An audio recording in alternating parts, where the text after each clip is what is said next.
میں میڈیکل کا اسٹوڈنٹ تھا، میں اپنی تعلیم چھوڑ کر میں نے کوشش کیا کہ میں خان صاحب کی جتنی سپورٹ ہو سکتی ہے میں کروں. خان صاحب کا بیان آن دا ریکارڈ موجود ہے کہ اگر میں آئی ایم ایف کے پاس گیا تو میں اس سے بہتر سمجھتا ہوں کہ میں خودکشی کر لوں. پاکستان کا جو مجموعی قرضہ تھا 70 سال میں، اس کا 76% قرضہ تحریک انصاف نے ان 3 سال اور 8 مہینے کے دوران لیا. یہ کیا طریقہ ہے کہ میں آپ کو ووٹ دوں اور آپ وہ وعدے پورے کرنے کی بجائے بعد میں کہہ دیں کہ جی یہ جو سب کچھ کرا رہی ہے فوج کرا رہی ہے، میرا کوئی تعلق ہی نہیں. یہاں تو آپ حکومت میں بولتے. عثمان بزدار کی سلیکشن کرائٹیریا کوئی تحریک انصاف والا مجھے سمجھا دے، میں اس کو انعام دوں گا. یہ تحریک انصاف کی انہوں نے ہمیشہ سے 2 ٹیمز بنائی ہوتی تھی. ایک ٹیم ہوتی ہے آفیشیل ٹیم اور ایک ہوتی ہے والنٹیئر ٹیم. والنٹیئر ٹیم کو یہ سائٹ پہ بیانیاں دیتے ہیں. سوشل میڈیا پر جب کسی کے کریکٹر کو ملائن کرنا ہو تو یہ والنٹیئرز کی ٹیم کو آگے کر دیتے ہیں. ٹیم لوگوں کو گالم گلوچ کرتی ہے، ان کو تنگ کرتی ہے، ان پہ تانے مارتی ہے، ہر طرح کا گندا کام کرتی ہے. لیکن جب صحافی یا کوئی شخص سوال کرتا ہے تو پھر یہ کہتے ہیں کہ جی ہماری جو آفیشیل ٹیم ہے صرف وہ ہماری نمائندگی کرتی ہے. جو ریحان صاحبہ تھیں وہ بھی سیاست میں ایکٹیو تھیں. بطور سوشل میڈیا ٹیم ممبر وہ ہم سے ملاقات بھی کرتی تھی اور ہمیں ہدایت بھی دیتی تھیں. تو اگر وہ دے سکتی ہیں تو 2018 کے بعد اگر یہ ڈاکٹر اسلام کو ہدایت جاری ہوتی ہیں تو میرے خیال سے کوئی اچنبے کی بات نہیں ہے. اچھا، وائرس بنانے والوں میں آپ کا بھی ہاتھ تھا؟ اینٹی وائرس بھی ہوگا کوئی آپ کے پاس؟ ہم نے نہیں دیکھنا کہ عمران خان اچھا ہے، نواز شریف اچھا ہے، جہانگیر خان ترین اچھا ہے، علیم خان اچھا ہے. ہم نے دیکھنی ہے پالیسی. 2013 کے انتخابات میں خان صاحب کے ایک جیلم کے پیر صاحب تھے. تو 2013 کے جب انتخابات ہونے لگے تو خان صاحب نے 2013 میں بھی علیم خان کو ٹکٹ نہیں جاری کیا تھا. اچھا. اور علیم خان صاحب جب پہنچے انہوں نے کہا کہ خان صاحب مطلب ٹکٹ آپ کیوں نہیں دے رہے؟ تو خان صاحب نے کہا کہ مجھے جیلم کے ایک پیر صاحب نے منع کیا ہے کہ اگر تمہیں میں نے ٹکٹ دیا تو ہم وزیر اعظم نہیں بن سکتے. جہانگیر خان ترین نے جو استحکام میں پاکستان پارٹی بنائی ہے، آپ دعویٰ کرتے ہیں کہ آپ اس کے پہلے کارکن بھی ہیں. جب میاں نواز شریف کو نہل کیا جانا تھا تو اس وقت تحریک انصاف کی ایک بڑے سینئر رہنما نے بعض سر حلقوں کو پیغام پہنچایا کہ اگر صرف میاں نواز شریف کو نہل کرو گے تو اس سے کل کو ہمارے اوپر سوال اٹھیں گے. تو آپ ایسا کرو کہ آپ اس کے ساتھ ساتھ جہانگیر خان ترین کو بھی قربان کر دیں تاکہ بیلنس آؤٹ ہو جائے. جہانگیر خان ترین صاحب نے پاکستان میں بیوروکریسی کی ریفارمز کے لیے ایک پراپر میکانزم تجویز کیا تھا تحریک انصاف کو، چیئرمین صاحب کو، اور انہوں نے کہا تھا کہ اگر ہم یہ طریقہ لگا دیں تو پاکستان میں بیوروکریسی سیدھی ہو سکتی ہے. اور اس کے اوپر جو ان کے پرنسپل سیکرٹری تھے اعظم خان صاحب، وہ جہانگیر خان ترین سے کافی نالاں تھے کیونکہ وہ جو میکانزم تھا وہ آنے سے ہماری جو ابھی بیوروکریسی ہے اس کی شکل کافی حد تک تبدیل ہو جانی تھی. تو انہوں نے بھی سازش کی. خان صاحب خود ہی نہ ہر بندے کو استعمال کرتے ہیں اور جتنی دیر تک وہ بندہ استعمال ہو سکتا ہے اس کو استعمال کرتے ہیں اور پھر اس کو ضائع کر دیتے ہیں. اکبر ایس بابر، انہوں نے 14 سال اس پارٹی کو 1996 سے 2010 تک چلایا. ان کو بھی بعد میں اسی طرح سے ان کے ساتھ سلوک کیا گیا. فوزیہ قصوری صاحبہ کا آپ نے سنا ہوگا، ان کے ساتھ یہی سلوک کیا گیا. جسٹس وجیہ صاحب ہیں، ان کے ساتھ بھی یہی سلوک کیا گیا. تو اس پارٹی کے جتنے بھی فاؤنڈنگ ممبرز تھے ان کے ساتھ یہی سلوک ہوتا جا رہا ہے. جہاں تک نہلی کی بات ہے، میں سمجھتا ہوں کہ جہانگیر خان ترین صاحب کے ساتھ زیادتی ہوئی ہے. اور میں یہ بھی سمجھتا ہوں کہ میاں صاحب کی بھی جو نہلی ہے وہ بھی اب ختم ہونی چاہیے. الیکشن انشاءاللہ اکتوبر یا نومبر میں لازمی ہو جائیں گے اور اسی سال ہی الیکشن ہوں گے. یہ سوشل میڈیا پر ایک غلط تاثر دیا جا رہا ہے کہ الیکشن ڈیلیڈ ہونے والے. السلام علیکم جی، نیو ڈیجیٹل کے ساتھ میں ہوں روبہ عروج. ناظرین، پاکستان میں سیاسی صورتحال سب کے سامنے ہے. کوئی استحکام پاکستان پارٹی بنا رہا ہے، کوئی حقیقی پی ٹی آئی بنا رہا ہے، اور کچھ کارکنان جو ہے وہ پاکستان تحریک انصاف کے ستائے ہوئے اب سوچ رہے ہیں کہ آخر کرنا کیا ہے.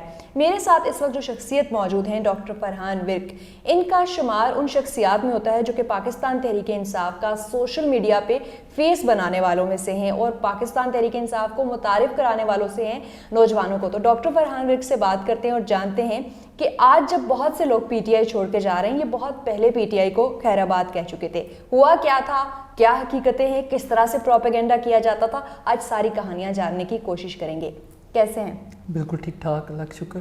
ڈاکٹر صاحب، ہم دیکھتے تھے آپ کو ٹویٹر پہ سب سے پہلے ایکٹیو. پاکستان تحریک انصاف کے جو انیشیل پیجز تھے جہاں سے آج جو فیس ہے پی ٹی آئی کا، اور سمجھا جاتا ہے کہ شاید ایک ہائبرڈ جو وار ہے اور 5th جنریشن وار ہے، وہاں پہ پی ٹی آئی بہت اچھی پوزیشن پہ ہے. آپ کا ان میں انیشیلز میں شمار ہوتا ہے. کہاں سے کہانی شروع ہوئی تھی؟ نوجوان تھے، اسٹوڈنٹ تھے، پی ٹی آئی کے ساتھ سفر شروع کیسے ہوا تھا؟ جی دیکھیں، تحریک انصاف کے ساتھ سفر ہم نے 2014 کے دھرنے کے دنوں میں شروع کیا تھا ان دنوں میں آپ کو یاد ہی ہوگا کہ کس طرح سے تحریک انصاف کے اوپر ایک ظلم بربریت کی جاتی تھی. ماڈل ٹاؤن کا تازہ تازہ واقعہ ہوا تھا اور اس وجہ سے جو لوگ تھے وہ ملکی صورتحال پہ کافی مایوس تھے. تو ہمیں اس دور میں عمران خان کے اندر ایک امید نظر آئی کہ ایک ایسا لیڈر ہے جو کہ شاید اس قوم کو صحیح راہ کے اوپر لے کر جا سکتا ہے. تو ہم نے اسی جذبے کے تحت, مطلب میں میڈیکل کا اسٹوڈنٹ تھا, میں اپنی تعلیم چھوڑ کر میں نے کوشش کیا کہ میں خان صاحب کی جتنی سپورٹ ہو سکتی ہے میں کروں. تو میں نے مطلب 2 سال اپنے میڈیکل کے ضائع کیے اور میں نے سوشل میڈیا پر وقت گزارا کہ میں اس پارٹی کی حمایت کروں. اور ہم نے اس دور سے لے کے 2018 تک اپنی تعلیم, اپنا سب کچھ قربان کیا اس پارٹی کے لیے, اپنا وقت قربان کیا, اور ہماری یہی خواہش تھی کہ ہم شاید اس ملک کے لیے کچھ بڑا کرنے جا رہے ہیں. لیکن جب 2018 میں ان کی حکومت آئی اور حکومت کے بعد جتنے بھی انہوں نے حکومت میں آنے سے پہلے وعدے کیے تھے وہ وعدے پورے نہیں ہو سکے, تو پھر آہستہ آہستہ میں اس پارٹی سے دور ہوتا گیا. دیکھیں, ایک پارٹی کا وہ بیانیہ تھا کہ جی عمران خان کو موقع نہیں ملا تو اس شخص کو موقع ملنا چاہیے. تو ہم نے تو اس مقصد کے تحت خان صاحب کی سپورٹ کی تھی. جب 2018 کے بعد انہوں نے حکومت کرنی شروع کی تو آج جب ہم 2023 میں بیٹھے ہیں تو انہیں خیبر پختونخوا میں حکومت کرتے ہوئے 9 سال, پنجاب میں حکومت کرتے ہوئے 4.5 سال, اور وفاق میں انہوں نے 3 سال اور 8 مہینے حکومت کی ہے. تو اب جب ہم ان کی حکومت کا موازنہ کریں گے تو ہم دیکھیں گے کہ نون لیگ نے اپنے دور میں کیا کیا, پیپلز پارٹی نے کیا کیا, اور اس کے مقابلے میں تحریک انصاف نے کیا کیا. اور ہمیں جو چیز ایک نظر آتی ہے وہ یہ نظر آتی ہے کہ تحریک انصاف نے آتے ہی معیشت کو تباہ کرنا شروع کر دیا. کیسے کیا کہ آج جس طرح IMF کی ڈیل نہیں ہو رہی اور پاکستان کی کرنسی گر رہی ہے, 2018 میں جب ان کی حکومت آئی تو اسد عمر صاحب کو IMF سے معاہدہ کرتے ہوئے 8 مہینے لگے, جس کی وجہ سے 25% پاکستانی کرنسی اسی دور میں گرنا شروع ہو گئی. اور اس کے پیچھے وجہ کیا تھی معاہدہ لیٹ ہونے کی؟ اس کے پیچھے بنیادی طور پر وجہ یہ تھی کہ تحریک انصاف نے اپنے الیکشن میں بہت بڑے بڑے وعدے کیے تھے. خان صاحب کا بیان آن دا ریکارڈ موجود ہے کہ اگر میں IMF کے پاس گیا تو میں اس سے بہتر سمجھتا ہوں کہ میں خودکشی کر لوں, یہ انہوں نے تقریروں میں کہا تھا. تو جب تحریک انصاف حکومت میں آئی تو ان کی سوچ یہ تھی کہ بجائے اس کے کہ ہم قرضہ لیں ہم کہیں اور سے پیسوں کا بندوبست کر لیتے ہیں, لیکن وہ نہیں ہو سکا, جس کی وجہ سے 8 مہینے پاکستان کو وقت کے اوپر اپنا جو پیمنٹس تھی وہ نہیں ادا کر سکے, اور ہماری جو معیشت ہے اس کا پھر ادھر سے ہی تباہی کا آغاز ہو گیا. پھر اس کے علاوہ آپ ایڈمنسٹریشن میں دیکھیں کوئی پولیس ریفارمز نہیں, بیوروکریسی کو درست کرنے کے لیے کوئی کام نہیں کیا گیا, عدلیہ کو درست کرنے کے لیے کوئی کام نہیں کیا گیا. انہوں نے 3 سال اور 8 مہینے کے دوران 4 وزیر خزانہ بدلے, 7 چیئرمین اور سیکٹری FBR بدلے, 8 IG اور چیف سیکٹری پنجاب بدلے. ملک میں گورننس کو تباہ کیا گیا. پاکستان کا جو مجموعی قرضہ تھا 70 سال میں, اس کا 76% قرضہ تحریک انصاف نے ان 3 سال اور 8 مہینے کے دوران لیا. تو مجھے یہ بتائیں کہ میں کس طریقے سے مان لوں کہ یہ جو جماعت ہے میں اس جماعت کی حمایت کروں. سب سے بڑی چیز یہ کہ یہ جو آج ایک بات کرتے ہیں کہ جی ہم نے GDP کو 6% کر دیا, بنیادی طور پر GDP کو 6% کیسے کیا گیا؟ انہوں نے جو GDP گروتھ دیکھا اسے کہا جاتا ہے امپورٹ لیڈ GDP گروتھ. اس میں کیا ہوتا ہے کہ ہمارا جو ملک پیسے بناتا ہے اس کو کہا جاتا ہے ایکسپورٹس. تو انہوں نے جو ایکسپورٹس تھیں وہ $3 ارب بڑھائیں, لیکن اس کے مقابلے میں باہر سے جو ہم چیزیں منگواتے ہیں وہ پہلے ہم $43 ارب کی منگواتے تھے اور انہوں نے وہ چیزیں $82 ارب کی منگوانی شروع کر دی. مطلب یہ کہ آپ کی آمدنی 3,000 روپے بڑھے اور آپ 40,000 روپے سے زائد خرچہ کرنا شروع کر دیں. تو آپ کے جو محلے دار ہیں وہ تو دیکھ کر کہیں گے کہ یار یہ تو بڑے خرچے کر رہے ہیں, لگتا ہے ان کے پاس بڑے پیسے آ گئے ہیں, تو آپ کی GDP تو دیکھنے میں بڑی اچھی ہوگی. لیکن پیچھے سے جو ہمارا ایک تجارتی خسارہ تھا کہ ہماری جو امپورٹس ہیں وہ $82 ارب پہ جا رہی ہیں اور جو ایکسپورٹس ہیں وہ $30 ارب پہ ہیں, تو $50 ارب کا تجارتی خسارہ یہ چھوڑ کے. رائٹ. اچھا ڈاکٹر صاحب, میں آپ کو تھوڑا سا 2018 سے اگر پیچھے لے کے جاؤں, جب PTI کے ٹرینڈز بننا شروع ہوتے تھے اور آپ کیونکہ سوشل میڈیا ٹیم کا بہت امپورٹنٹ حصہ تھے, اس کے بعد 2018 آیا اور اسپیشلی جب بشرا بی بی کی انٹری ہوتی ہے اور وہ جو بیٹا ارسلان والا ساری کہانی ہے, کہاں سے آپ لوگوں کو ایک گائیڈنس آتی تھی کہ یہ ٹرینڈ بنانا ہے, اس کو اس طرح سے دکھانا ہے, چیزوں کو مینیپولیٹ کرنا ہے, اعداد و شمار کو اوپر نیچے کرنا ہے؟ دیکھیں یہ کرتے کیا تھے کہ تحریک انصاف کی انہوں نے ہمیشہ سے 2 ٹیمز بنائی ہوتی تھی. ایک ٹیم ہوتی ہے آفیشیل ٹیم اور ایک ہوتی ہے والنٹیئر ٹیم. والنٹیئر ٹیم کو یہ سائٹ پہ بیانیاں دیتے ہیں, ان کے ساتھ کچھ آفیشیل ٹیم کے ارکان بھی رابطے میں ہوتے ہیں, کچھ لیڈرز رابطے میں ہوتے ہیں, اور جو آفیشیل ٹیم والے ہوتے ہیں وہ پارٹی کا نا ایک وہ پاک صاف حاجی نمازی چہرہ بنے ہوتے ہیں. تو کرتے کیا ہے کہ سوشل میڈیا پر جب کسی کے کریکٹر کو ملائن کرنا ہو تو یہ والنٹیئرز کی ٹیم کو آگے کر دیتے ہیں. اب وہ والی ٹیم لوگوں کو گالم گلوچ کرتی ہے, ان کو تنگ کرتی ہے, ان پہ تانے مارتی ہے, ہر طرح کا گندا کام کرتی ہے. لیکن جب صحافی یا کوئی شخص سوال کرتا ہے تو پھر یہ کہتے ہیں کہ جی ہماری جو آفیشیل ٹیم ہے صرف وہ ہماری نمائندگی کرتی ہے. اور پچھلے دنوں بڑے ایسے واقعات ہوئے کہ کئی والنٹیئرز نے ان کے اسکرین شاٹ بھی نکالے. خیر میں خود بھی ان چیزوں کا گواہ ہوں کہ یہ لوگ کرتے کیا ہیں کہ یہ والنٹیئرز کو ہدایتیں جاری کرتے ہیں آفیشیل ٹیم کے لبادے میں. تو 2018 کے بعد جو ہوا اس کے بعد ایک تو میں ویسے ہی چونکہ پارٹی سے اختلاف کر رہا تھا تو میں ڈائریکٹلی ان چیزوں کا آپ کو تو نہیں بتا سکتا، لیکن میرا جو کم از کم 2018 سے پہلے کا تجربہ ہے اس میں نے یہ بھی دیکھا کہ وہ جو ریحان صاحبہ تھیں وہ بھی سیاست میں ایکٹیو تھیں. اچھا. بطور سوشل میڈیا ٹیم ممبر وہ ہم سے ملاقات بھی کرتی تھی اور ہمیں ہدایت بھی دیتی تھیں. اچھا. تو اگر وہ دے سکتی ہیں تو 2018 کے بعد اگر یہ ڈاکٹر اسلام کو ہدایت جاری ہوتی ہیں تو میرے خیال سے کوئی چمبے کی بات نہیں ہے، ایسا بالکل ہوتا ہوگا. یعنی کہ بالکل وہ باتیں درست. جی مطلب اچھا خان صاحب کے قریبی لوگ جو ان سے الگ ہوئے ہیں، جب ان سے بات ہوتی ہے وہ کہتے ہیں خان صاحب خود بہت اچھے ہیں، ایماندار ہیں اور اس طرح کی تعریف بھی کرتے ہیں، لیکن ان کے ارد گرد کے لوگ ٹھیک نہیں ہیں. آپ کا تجربہ کیا کہتا ہے؟ خان صاحب کے ساتھ آپ کا انٹریکشن کیا کہتا ہے کہ یہ ایک ابہام ہے یا حقیقت میں ان کے ارد گرد کے لوگ انہیں ملائن کرتے ہیں؟ دیکھیں میرا اس پر یہ ماننا ہے کہ جو بھی ملک کا لیڈر ہو اس کا فرض بنتا ہے کہ وہ ذمہ داری لینا سیکھے. اگر میں کوئی کام نہیں کر سکتا تو مجھے اس کی ذمہ داری لینی پڑے گی. خان صاحب کا مسئلہ جو مجھے ایک نظر آتا ہے وہ یہ نظر آتا ہے کہ وہ کسی چیز کی ذمہ داری نہیں لیتے، وہ ہر چیز دوسروں کے اوپر ڈال دیتے ہیں. اب دیکھیں جو ان کا ایک فوج کے اوپر الزام لگاتے ہیں کہ میں نے جی حکومت کی اور میری حکومت کے دوران فوج سارے معاملات سنبھالتی رہی، مجھے بتائیں کیا میں نے ووٹ فوج کو دیا تھا؟ میں نے تو ووٹ عمران خان کو دیا تھا. عمران خان کا فرض بنتا تھا کہ وہ جو اس نے وعدے کیے تھے کہ میں ملک کی لوٹی دولت واپس لے کے آؤں گا، میں ملک میں پولیس کا نظام بہتر کر دوں گا، انصاف کا نظام لے آؤں گا، وہ وعدے تو انہوں نے پورے کرنے تھے. تو یہ کیا طریقہ ہے کہ میں آپ کو ووٹ دوں اور آپ وہ وعدے پورے کرنے کی بجائے بعد میں کہہ دیں کہ جی یہ جو سب کچھ کرا رہی ہے فوج کرا رہی ہے، میرا کوئی تعلق ہی نہیں. یہاں تو آپ حکومت میں بولتے، حکومت کے دوران آپ بولے کوئی نہیں، تو حکومت جانے کے بعد پھر ایسی باتیں کرنے کا کیا فائدہ ہے؟ تو میں یہ سمجھتا ہوں کہ خان صاحب میں جو ایک ذمہ داری لینے والی چیز ہے وہ ان میں موجود نہیں ہے. اور دوسرا جو بڑا مسئلہ ہے وہ یہ کہ ایک ایسا لیڈر جس کی 26 سالہ سیاسی جد و جہد ہے، اگر وہ اپنی اچھی ٹیم سلیکٹ نہیں کر سکتا تو پھر وہ شخص کیسے اچھا لیڈر ہے؟ ہمیں اس چیز کے اوپر سوال کرنا پڑے گا نا. آپ دیکھیں پنجاب عثمان بزدار جیسے شخص کو دیا گیا، عثمان بزدار کی سلیکشن کرائٹیریا کوئی تحریک انصاف والا مجھے سمجھا دے، میں اس کو انعام دوں گا کہ دیکھیں ایک شخص ایسا جس کا تحریک انصاف کا جو پرانا ورکر نہیں، جس کو پارٹی میں آئے ہوئے صرف 6 مہینے ہوئے ہیں، ایک ایسا شخص جو کہ کوئی اتنا پڑھا لکھا بھی نہیں کہ ہائیلی ایجوکیٹڈ ہو کہ آپ اس کو ڈیفینڈ کر سکو، یا اس شخص میں کوئی ایسی خوبی ہو یا وہ عوام میں ایسا مقبول ہو کہ آپ اس کو لے کے آؤ نا. تو اگر خان صاحب کا مقصد کسی پسماندہ علاقے سے کسی بندے کو ہی لے کر آنا تھا تو وہ کسی غریب کارکن کو بھی لے کے آ سکتے تھے، کسی ایسے ایم پی اے کو لے کر آتے جو کہ 20-25 سال سے پارٹی سے جڑا ہوتا. لیکن یہ فیصلہ سازی جو سی ہے یہ چیز ذہن میں بڑے شک پیدا کرتی ہے کہ یار شاید یہ وہ رہنما نہیں جس طرح ہمیں دکھایا جاتا. ٹھیک. اچھا عثمان بزدار کی سلیکشن ہوئی جیسے بھی ہوئی، بہت سے الزامات ہیں، 2 لوگ بہت قریب سمجھے جاتے تھے خان صاحب کے، ایک جہانگیر ترین اور ایک علیم خان، ان کو ATMs بھی کہا جاتا تھا. آپ نے ان سے بھی پہلے پارٹی چھوڑ دی تھی، یہ خان صاحب کے ساتھ رہے ہیں حکومت میں، بہت سی چیزیں برداشت کرتے رہے ہیں. کیا اختلاف کی وجہ کیا بنی؟ وہ الزام لگاتے ہیں یہ کرپشن کرنے کی اجازت مانگ رہے تھے، یہ الزام لگاتے ہیں کہ جی ہمیں آگے نہیں آنے دیا جاتا تھا، کام نہیں کرنے دیا جاتا تھا. دیکھیں میرے خیال سے نا اس پہ کافی ساری جو وجوہات ہیں، وہ علیم خان صاحب نے اپنا ریسنٹلی ایک انٹرویو دیا اور وہ اس میں بتا بھی چکے ہیں کہ خان صاحب نا کافی حد تک تو ہم پرستی کے اوپر یقین رکھنا شروع ہو گئے تھے.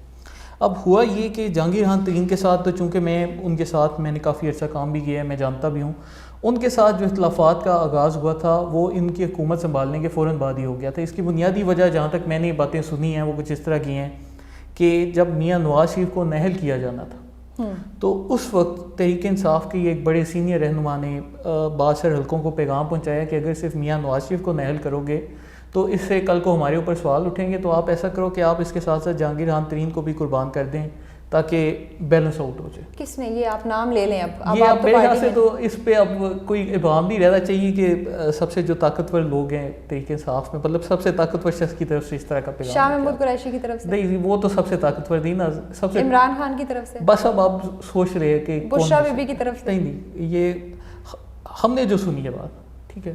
اب اس پہ کیا ہے کہ ترین صاحب کو اس کے 3-4 دن بعد علم ہو گیا تھا کہ یہ پیغام بھجوایا گیا، جو جہاں تک ہم جانتے ہیں.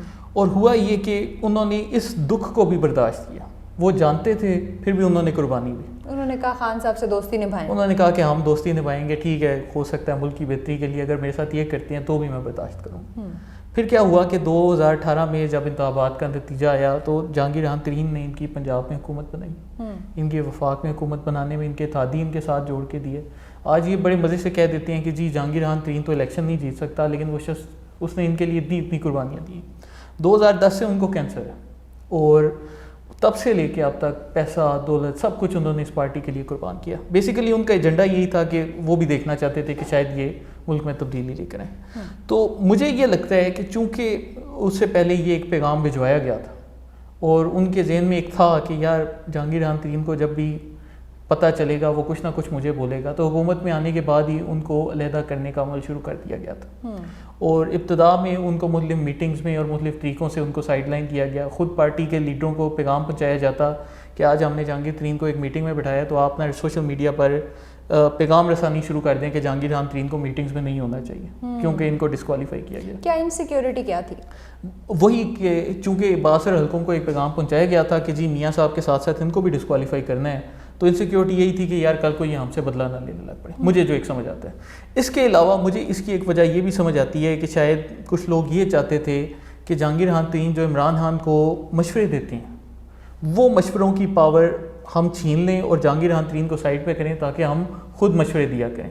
اور یہ چیز آپ کو پوری دنیا میں نظر آتا ہے کہ جب بھی کوئی باثر لیڈر ہوتا ہے تو اس کے ارد گرد جو لوگ ہوتے ہیں وہ اس طرح کی کوشش کرتے ہیں. ایک جو تیسری وجہ اس کی ہمیں سمجھ لگی وہ یہ لگی کہ جہانگیر خان ترین صاحب نے پاکستان میں بیوروکریسی کی ریفارمز کے لیے ایک پراپر میکانزم تجویز کیا تھا تحریک انصاف کو, چیئرمین صاحب کو, اور انہوں نے کہا تھا کہ اگر ہم یہ طریقہ لگا دیں تو پاکستان میں بیوروکریسی سیدھی ہو سکتی ہے. اور اس کے اوپر جو ان کے پرنسپل سیکرٹری تھے اعظم خان صاحب, وہ جہانگیر خان ترین سے کافی نالاں تھے کیونکہ وہ جو میکانزم تھا وہ آنے سے ہماری جو ابھی بیوروکریسی ہے اس کی شکل کافی حد تک تبدیل ہو جانی تھی. تو انہوں نے بھی سازش کی. تو تین طرح کی وجوہات تھیں جو کہ وقت کے ساتھ ساتھ بڑھتی گئیں اور پھر ان کو ٹارگٹ کیا جانے لگا. لیکن دیکھیں ایک ہوتا ہے کسی بندے کی ذات کو ٹارگٹ کرنا, ایک ہوتا ہے آپ کسی کو اس حد تک ٹارگٹ کرو کہ آپ اس کی بیٹیوں تک پہ FIR کروا دو. پاکستان کی تاریخ میں یہ چیز نہیں دیکھی گئی لیکن جہانگیر خان ترین کے ساتھ یہ سلوک کیا گیا. ٹھیک ہے.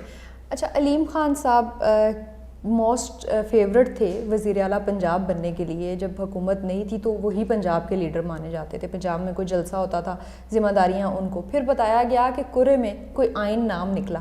عثمان بزدار بھی آئین سے بنتا تھا, علیم خان بھی آئین سے بنتا تھا. علیم خان صاحب کے ساتھ نا مطلب یہ اس سے پہلے 2013 کے انتخابات میں خان صاحب کے ایک جیلم کے پیر صاحب تھے. تو 2013 کے جب انتخابات ہونے لگے تو خان صاحب نے 2013 میں بھی علیم خان کو ٹکٹ نہیں جاری کیا تھا. اچھا. اور علیم خان صاحب جب پہنچے انہوں نے کہا کہ خان صاحب مطلب ٹکٹ آپ کیوں نہیں دے رہے؟ تو خان صاحب نے کہا کہ مجھے جیلم کے ایک پیر صاحب نے منع کیا ہے کہ اگر تمہیں میں نے ٹکٹ دیا تو ہم وزیر اعظم نہیں بن سکتے. تو یہ بھی بڑا ایک مشہور واقعہ. تو علیم خان صاحب اس دور میں کافی ڈس اپوائنٹڈ بھی ہوئے لیکن پھر انہوں نے خان صاحب کی خود اس حلقے سے کیمپین چلائی. خان صاحب اسی حلقے میں کھڑے ہوئے اور پھر علیم خان صاحب ادھر کیمپین چلائے. تو ہوتا یہ کہ اگر اس شخص نے وزیر اعلیٰ نہ بننے کی وجہ سے ناراض ہونا ہوتا تو یہ 2013 میں ہی چھوڑ دیتا جب ان کو ٹکٹ نہیں دی گئی. بلکہ میں یہ سمجھتا ہوں کہ جہانگیر خان ترین اور علیم خان کے لیے جو سب سے آسان رستہ تھا وہ تو یہ تھا کہ 2010 میں یہ دونوں نواز لیگ میں شامل ہو جاتے ہیں. ایک ایسی جماعت جو کہ آلریڈی اسٹیبلشڈ ہے, جس کے ہر جگہ لوگ ہیں جو کہ الیکشن جیت سکتی ہے اور تحریک انصاف کا دور دور تک نام و نشان نہیں. تو اگر ان لوگوں کی نیت اتنی بری ہوتی تو یہ ان کے ساتھ شامل ہو جاتے اور ان کے ساتھ مل کر. اچھا, آپ 2018 سے پہلے جماعت میں ہی تھے. آپ کو نہیں لگتا کہ ان کو اتنا قریبی سمجھا جاتا تھا عمران خان کے, ATMs بھی کہا جاتا تھا, کوئی سازش ہوئی ہے ان کو پہلے خان صاحب سے دور کیا گیا اور پھر خان صاحب کو فیل کرایا گیا؟ نہیں, مجھے ایسا نہیں لگتا. مجھے یہ لگتا ہے کہ خان صاحب خود ہی نہ ہر بندے کو استعمال کرتے ہیں اور جتنی دیر تک وہ بندہ استعمال ہو سکتا ہے اس کو استعمال کرتے ہیں اور پھر اس کو ضائع کر دیتے ہیں. یہ کوئی ان کے ساتھ تو نہیں ہوا. دیکھیں تحریک انصاف کے بانی کارکنوں میں اکبر ایس بابر, انہوں نے 14 سال اس پارٹی کو 1996 سے 2010 تک چلایا. ان کو بھی بعد میں اسی طرح سے ان کے ساتھ سلوک کیا گیا. فوزیہ قصوری صاحبہ کا آپ نے سنا ہوگا, ان کے ساتھ یہی سلوک کیا گیا. جسٹس وجیح صاحب ہیں, ان کے ساتھ بھی یہی سلوک کیا گیا. تو اس پارٹی کے جتنے بھی فاؤنڈنگ ممبرز تھے ان کے ساتھ یہی سلوک ہوتا جا رہا ہے. اور ہمیں ایک پیٹرن نظر آ رہا ہے کہ شروع سے لے کے اب تک 2023 تک PTI کے جتنے بھی بڑے بڑے رہنما ہیں کوئی بھی خان صاحب کے ساتھ زیادہ وقت نہیں گزار پا رہا. اب دیکھیں, آپ سے ایک شخص کی دشمنی ہو تو میں کہہ سکتا ہوں کہ یار یہ اس بندے کا قصور ہے. آپ کے ساتھ 2 لوگوں کی ہو سکتا ہے ان کا قصور ہو, لیکن اگر 100 لوگوں کو آپ سے مسئلہ ہو تو ان 100 لوگوں میں مسئلہ نہیں, مسئلہ یقیناً آپ میں ہوگا. تو مجھے یہ لگتا ہے کہ خان صاحب کو اپنے اوپر دیکھنے کی ضرورت ہے کہ یار کیا وجہ ہے کہ یہ کوئی بھی بندہ میرے ساتھ زیادہ عرصہ نہیں چل پاتا, کہ جو بھی بندہ آتا ہے 3 سال 4 سال 5 سال 6 سال چلا کے پھر وہ بندہ سائڈ پر ہو جاتا ہے اور خان صاحب اس کے بعد نئے لوگوں کو ساتھ ملا لیتے. ٹھیک ہے. اب جہانگیر خان ترین نے جو استحکام پاکستان پارٹی بنائی ہے, آپ دعویٰ کرتے ہیں کہ آپ اس کے پہلے کارکن بھی ہیں. کوئی ریگریٹ ہوتا ہے جب PTI کے لیے اتنے ٹرینڈز چلاتے تھے, اتنی مطلب فوج تھی ایک فوج, وہ کہتے تھے کی بورڈ ویریئرز, تو اب کوئی ریگریٹ ہوتا ہے؟ دیکھیں, میرے لیے سب سے آسان راستہ تو یہ تھا کہ میں PTI کی ابھی بھی سپورٹ کرتا. یہ مجھے, ہم کوئی اندھے تو نہیں ہے کہ ہمیں نظر نہیں آتا کہ PTI کی سپورٹ نہیں. سوشل میڈیا پر ابھی بھی میرے خیال سے ان کے 70 سے 80% ان کے ورکرز موجود ہیں اور ان کو ڈیولپ کرنے میں ہی میرا ایک کردار تھا. میری فین فالوئنگ بھی پی ٹی آئی کی تھی, تو میرے لیے سب سے آسان رستہ یہ تھا کہ میں وہی پی ٹی آئی کی فین فالوئنگ بناتا. آج کل بڑے لوگ اس کے اوپر اپنے یوٹیوب چینلز چلا رہے ہیں, پی ٹی آئی کی تعریفیں کرتے ہیں, ہزاروں ڈالرز کماتے ہیں. لیکن میں یہ چاہتا ہوں کہ ہمارے ملک کا نوجوان اس کو اب یہ جھوٹے خواب نہ بیچے جائیں. جو تحریک انصاف کا شروع سے لے کے اب تک ان کا جو پالیسیز تھیں, ریفارمز تھیں, شیڈو بجٹ تھے, وہ جہانگیر خان ترین صاحب نے خود اسپانسر کیے تھے اور ان کو امپلیمنٹ نہیں کر سکے. اس کی وجہ کیا رہی کہ یہ عثمان بزدار, یہ فرح خان اور یہ احسن جمیل اور اس طرح کے جو کردار سامنے آئے, انہوں نے اس ریفارمز کے ایجنڈا کو نہیں لگنے دیا. تو اب ہماری نیت یہ ہوگی کہ ہم نوجوانوں کو یہ سکھائیں کہ یار پالیسیز کیا ہوتی ہیں, آپ کس طریقے سے سیاست میں حصہ لے سکتے ہو, بجائے اس کے کہ ہم حالی ان سے باتیں کریں اور وعدے کریں. ہم ان کو پراپر میکانزم بتائیں کہ اگر ہم نے پولیس ریفارمز کرنی ہے تو اس کا ایجنڈا کیا ہوگا, اگر ہم نے بیوروکریسی کا نظام بدلنا ہے اس کا ایجنڈا کیا ہوگا, اور ہم پھر ان کو ان پالیسیز پہ انگیج کریں اور ان کو ساتھ لے کر چلیں. تو بجائے اس کے کہ ہم نہ 2000 3000 یا 10,000 بغیر سوچے سمجھے اندھے فالوورز بنائیں, میں یہ چاہتا ہوں کہ ہم 100-200 ایسے نوجوان اپنے ساتھ لگائیں جو کہ سوچتے ہیں اور ملک کی پالیسیز پر کام کرنا چاہتے ہیں, اور ان کو ہم ساتھ لے کر چلیں, اور ان کو انشاءاللہ ہم اس پارٹی میں بھی آگے لے کر آئیں گے اور ملکی ریفارمز کا جو ایجنڈا ہے اس کو پراپر امپلیمنٹ بھی ہم کر کے دکھائیں گے. اچھا, جب یہ پی ٹی آئی کے جو ٹرینڈز بنتے تھے, اکثر لوگ کہتے تھے کہ یہ تو فیک اکاؤنٹس ہیں اور یہ صرف ایک ٹریفک جنریشن کا طریقہ کار ہے. آپ درمیان میں رہیں, اصل حقیقت کیا تھی؟ دیکھیں, وہ فیک اکاؤنٹس نہیں ہوتے, اکاؤنٹس اصلی ہوتے ہیں. ہاں, یہ ہو سکتا ہے کہ کوئی شخص ویسے اپنی شناخت تبدیل کر لے کہ مطلب وہ کوئی لڑکا ہے وہ لڑکی بن گیا ہو, یہ پاسبلٹیز ہو سکتی ہیں. لیکن اگر آپ یہ کہتے ہیں کہ جی وہ کوئی باٹس تھے اور کوئی روبوٹ سے چلنے والے اکاؤنٹ تھے, ایسے نہیں ہوتا, وہ سارے اصلی لوگ ہوتے ہیں. اور میں یہ چیز مانتا ہوں کہ تحریک انصاف کی واقعی سوشل میڈیا پر کافی طاقت ہے, لیکن میں سمجھتا ہوں کہ بجائے اس کے کہ وہ اس طاقت کو اچھے کاموں کے لیے یوز کریں, وہ اس کو مس یوز کرتے ہیں. اچھا, یہ گالم گلوچ کا جو کلچر ہے نا, یہ پی ٹی آئی کے فین فالوورز کی طرف سے شروع ہوا. یہ کہاں سے سٹارٹ ہوا؟ کوئی ہدایات آتی تھیں؟ یہ نوجوان اتنے اشتعال پسند کیسے ہو گئے؟ ورنہ یہ تو بڑے پاکستان کی یوتھ سب سے خوش رہنے والی یوتھ میں شمار ہوتی تھی. اگر آپ کو سوشل میڈیا پر ان کی گالیاں نظر آتی ہیں, اگر آپ ریئل لائف میں ملیں تو آپ کو سمجھ ہی نہیں آئے گا کہ یار یہ وہی بندہ ہے جو ہمیں نیٹ پر گالیاں نکالتا تھا. تو بنیادی طور پر یہ کہ چونکہ اس جماعت کا ایک عموماً ایک چلتا ہے کہ جی سوشل میڈیا کے اوپر یہ جماعت چلتی ہے, تو سوشل میڈیا الگوریدمس کیا کرتے ہیں کہ اگر کوئی شخص ایسی انہونی یا کوئی واہیات قسم کی بات کر دے گا جو کہ باقیوں کو ہضم نہیں ہوگی, تو وہ چیز زیادہ شو ہوگی. اور بالخصوص ٹویٹر جیسے پلیٹ فارم پہ آپ دیکھیں کہ اگر کوئی شخص کسی کے متعلق بہت ہی گندی ٹویٹ کر دے گا تو اس کو نیچے بہت سارا رسپانس آئے گا. ہو سکتا ہے اس کو نیچے 10 لوگ اس کے جواب میں گالیاں دے رہے ہوں یا 10 لوگ اس کو ری ٹویٹ کر رہے ہوں. لیکن ہوتا یہ ہے کہ یہ لوگ جن کو توجہ نہیں ملتی وہ پھر توجہ حاصل کرنے کے لیے اس طرح کی چیزیں کرتے ہیں. اور یہ چیزیں آپ کو ٹویٹر پر ہی نہیں, آپ وہ دیکھیں یوٹیوب کے اوپر بھی آپ کو یہی چیزیں آج کل نظر آتی ہیں کہ لوگ ویڈیوز میں عجیب و غریب قسم کے تھم نیل, عجیب و غریب قسم کے ٹائٹل لگاتے ہیں تاکہ وہ زیادہ سے زیادہ اٹینشن لے سکیں. تو یہ جو فنومینا ہے یہ سوشل میڈیا الگوریدمس کی وجہ سے ہے, اور افسوس سے کہنا پڑتا ہے کہ پی ٹی آئی والے جو ہیں وہ اس کا سب سے زیادہ مس یوز کرتے ہیں. اچھا, وائرس بنانے والوں میں آپ کا بھی ہاتھ تھا, اینٹی وائرس بھی ہوگا کوئی آپ کے پاس؟ دیکھیں, اینٹی وائرس ہمارے پاس ہے. میں سمجھتا ہوں کہ اینٹی وائرس یہ ہے کہ ہم ان نوجوانوں میں ایک کریٹیکل تھنکنگ ڈیولپ کریں.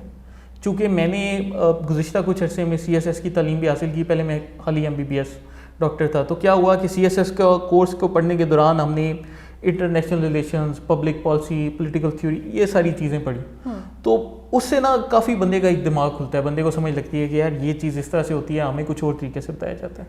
تو میں یہ چاہتا ہوں کہ ہمارے جو نوجوان ہیں ان میں ہم ایک کریٹیکل تھنکنگ ڈیولپ کریں, ان کو بتائیں کہ یار آپ لوگوں نے پالیسی یا ریفارمز کے اوپر بات کرنی ہے, شخصیت پرستی سے ہم نے سائڈ پہ ہونا ہے.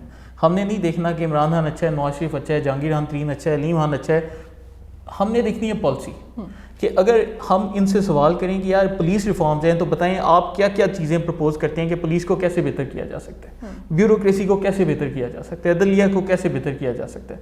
آپ کو فرض کیا فوج کے ادارے سے آپ کے شکایتیں ہیں, آپ بتائیں کہ آپ کے پاس کیا پالیسی ہے کہ ہم فوج کے ادارے میں مزید ریفارمز لے کر آ سکتے ہیں. تو جو شخص ریفارمز لے کر آئے گا, ہم نوجوانوں کو ایجوکیٹ کریں گے کہ آپ ان کے اوپر بحث کریں.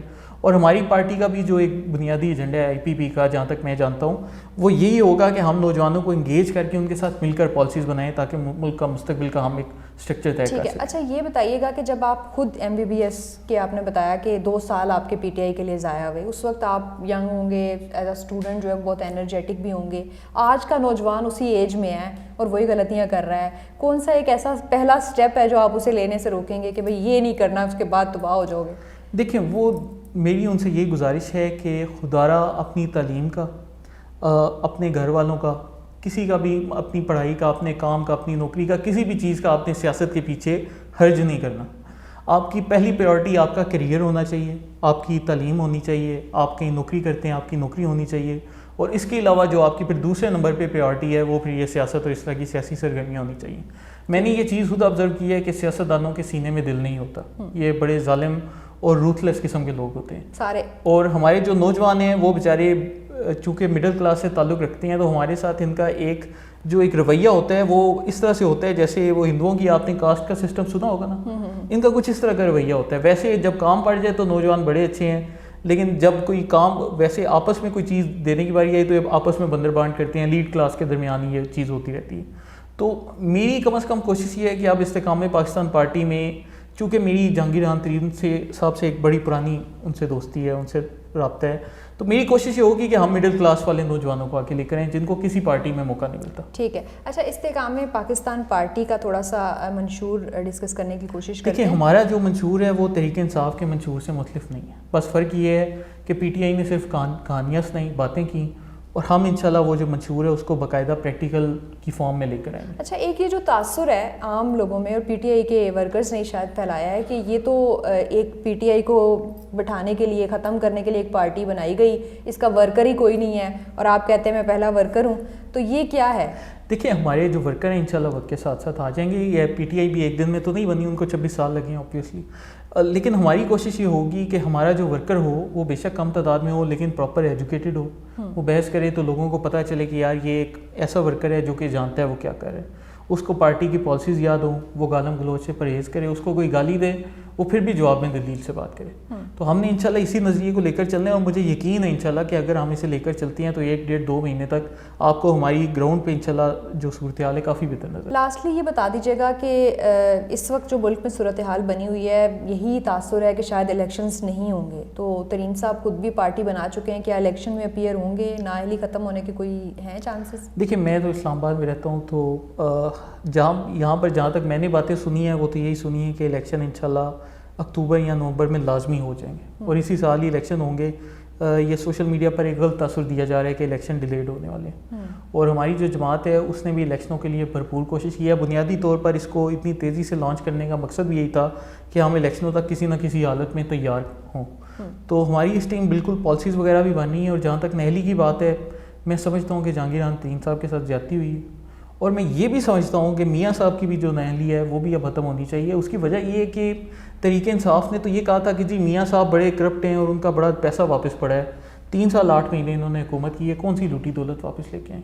تو جب آپ ان کی لوٹی دولت واپس نہیں لا سکے، آپ فیل ہو چکے ہو، تو پھر اس کا مطلب یہ ہے کہ کہیں نہ کہیں آپ میں خود بھی غلطیاں ہیں جو کہ آپ کو دیکھنی چاہیے. تو میاں صاحب بھی واپس آئیں، ترین صاحب کو بھی موقع ملنا چاہیے، اور سب یہ الیکشن لڑیں، اور یہ جو نہلی کا ان کا ہے یہ بالکل ختم ہونی چاہیے. اچھا، لاسٹلی پی ٹی آئی بھی ہوگی الیکشنز میں یا اس کو نااہل کرا کے الیکشن کرانے ہیں؟ دیکھیں، جہاں تک میں سمجھتا ہوں کہ پی ٹی آئی کو بالکل موقع ملنا چاہیے، لیکن میں یہ بھی چاہتا ہوں کہ پی ٹی آئی کا جو نوجوان ہے اگر وہ چاہتا ہے کہ اس کی پارٹی واقعی ملک میں تبدیلی لائے تو اس دفعہ انہیں اپنے قائد سے سوال کرنے چاہیے کہ اگر اب آپ بڑے بڑے وعدے کریں گے، باتیں کریں گے، تو اس کا ہمیں روڈ میپ فراہم کریں.